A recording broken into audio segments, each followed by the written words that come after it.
என்னுடைய மாமனுக்கு தேக்குமர தேகமடி அம்மா அம்மா.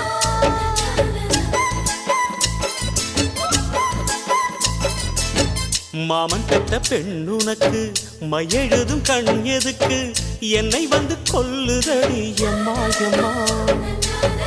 ஆத்திலே நான் குளிச்சேன் ஆசையா நீ புடிச்சே தோளத்தான் நீ புடிச்சே சொர்க்கத்தை நான் புடிச்சேன். அடடா ஒரு அங்குலம் அங்குலமாக நீ ஆசையில் முத்தங்கள் போட அட என்னன்னு சொல்லுவேன் எப்படி சொல்லுவேன் நானே.